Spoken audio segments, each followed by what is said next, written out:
de galerie, puis il a tué le chien en y frappant la tête sur le poteau. Puis il l'a tué devant nous autres. Ça, c'était ce genre de torture mentale là, qu'il nous imposait là, pour nous mettre à sa botte, puis qu'on soit docile. C'est ici, hein, son frère? Oui. Ici, si vous voyez en arrière de la maison complètement, il y a un gros arbre. Si vous voyez celui qui est coupé dans le milieu de la cour, là, c'est après cet arbre-là que mon père m'attachait avec une chaîne. Moi, je me souviens que les mononcles et ma tante étaient venus voir.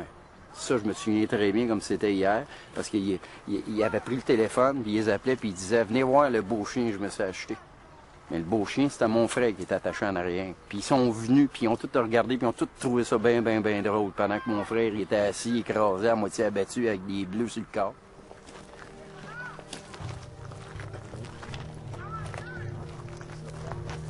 Dans le temps, là, ils mettaient la chaloupe dans cette petite rivière-là. Puis là, ils nous emmenaient dans l'île là-bas. Là. Les culottes à terre, puis là, ils sortaient le savon, puis ils nous lavaient avec l'eau du fleuve. Là. Puis là, ils nous savonnaient bien comme il faut, puis après ça, ils nous caressaient ou bien ils nous suçaient. C'était son sport favori, ça. Juste dans l'île là-bas, là, l'autre bord de cette île-là. Là. C'est enfer, hein? C'était clair, si mon père pognait pas du temps de quoi qui était pour nous satisfaire, là, c'est lui qui... C'est moi qui étais pour le coucher. C'était lui. C'était une lutte à finir. Cette fois-là, c'était une lutte à finir. C'est à lui ou c'est à moi. Puis moi, je m'en foutais de faire du temps pour lui. Je m'en foutais de ça parce que où est-ce qu'on était rendu, j'avais plus rien à perdre. Plus rien à perdre.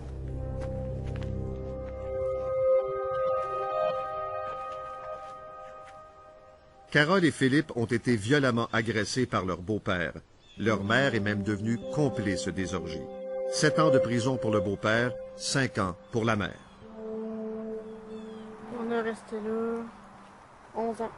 Ça fait bizarre, ça fait pas mal de vieux souvenirs qu'on essaie d'oublier. C'est sûr que ça fait mal en même temps et tout, un peu. Là. Les chaises, on t'a mangé ta volée? Ouais.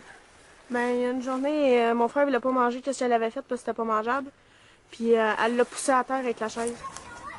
Oh, OK.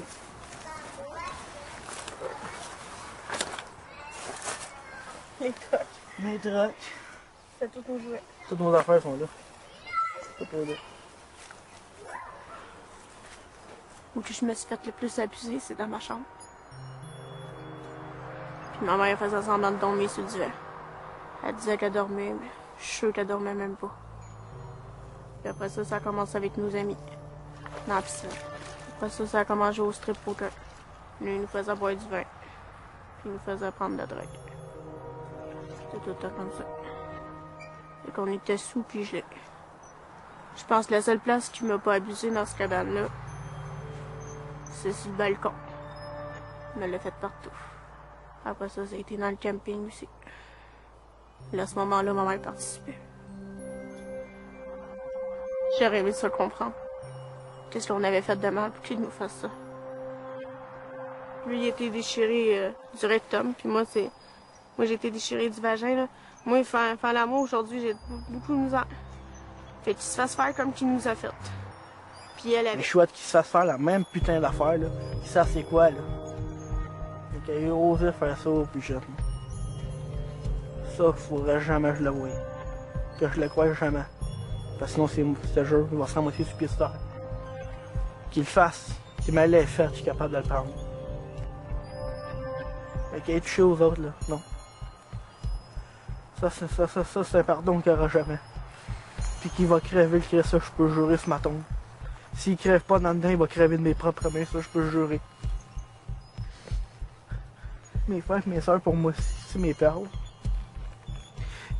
Puis il a détruit mes petites perles à moi. Ça, là, pas capable.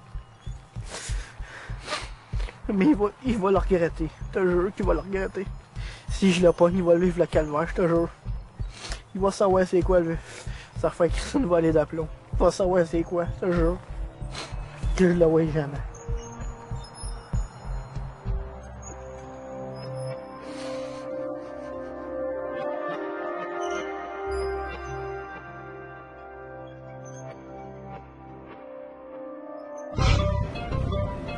Patrick a été battu par son père de la naissance jusqu'à l'âge de 12 ans. Il est aussi la victime du plus important dérapage de la DPJ. Il avait fait l'objet de 16 signalements. Il avait été vu par une cinquantaine de professionnels, des médecins et des travailleurs sociaux, avant que la DPJ se décide à mettre un terme à son calvaire. À une époque, il y avait 7 enfants dans la maison du bourreau de Beaumont. Son père a été condamné à 22 ans de prison, l'équivalent d'une condamnation pour meurtre. La justice, il va falloir qu'elle se fasse à l'intérieur. Je dis pas qu'il faut qu'il le fasse souffrir, non, mais il faut qu'il disparaisse, c'est tout. Quand on touche à des enfants, tu devrais prendre ça tout de suite. C'est pas assez. Pourquoi? C'est épouvantable. C'était des enfants qui étaient complètement... qui étaient tristes. Un, entre autres, avec un œil au bord noir, maigre. Quant à l'autre, ben, c'est le plus vieux des deux. Lui, il avait l'air d'un petit martyr. Dans son visage, c'était la tristesse totale. Si je fais un petit son où je dis ailleurs, où je crie, genre, mais il continue jusqu'à ce que je sois meilleur. Je suis obligé de me mettre à l'air. Je mangeais des volets ou ben, des coups de marteau en dessous des pieds. Ou des, genre. Souvent, en plus en dessous des pieds, justement, parce que ça laissait pas de marque. Là, parce qu'après un bout, il y avait trop de plaintes, fait qu'il me frappait aux places que ça paraissait pas. Genre. Il tentait de nous expliquer comment son père le battait en dessous des pieds avec une barre de fer. Donc, il avait pris mon partenaire, l'avait couché à plat ventre, il lui avait relevé les jambes comme pour faire un L de même, et il avait pris un bâton. Il s'était mis à frapper sur les pieds de mon partenaire. C'était...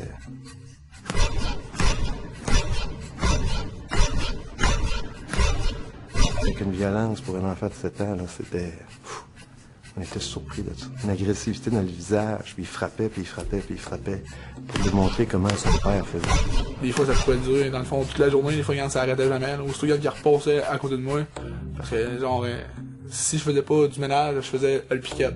2 mains dans le dos, puis face à un mur. Fait qu'un tour, qu'il passait, il me crissait un coup de poing, un coup de pied, ouais. Cette journée-là, on a pris 27 pages de déclaration. Ça allait bien. Il racontait ça et il était libéré de tout raconter ça. Mais le moment où ça a été peut-être plus dur pour lui, c'est lorsqu'il a raconté l'épisode où son père avait uriné dessus. Il m'a pissé dessus partout, là, dans la face, puis partout. Puis il m'a dit, t'es mon chien, si tu gardes, tu vas arrêter de pisser aux lettres. Là. Fait qu'après ça, il m'a obligé à passer toute la journée la face sur le rond d'urine, genre. Vraiment la face comme ça, à plat dedans. Fait que j'avais même pas le droit de me relever pour prendre de l'air. Je fais passer des fois 5-6 heures, la fin de l'année, je me levais, j'avais mal à la tête. J'étais étourdi. Là. Le jeune a un chien, il y a un chien à la famille, et l'individu décide que le chien, il va le tuer.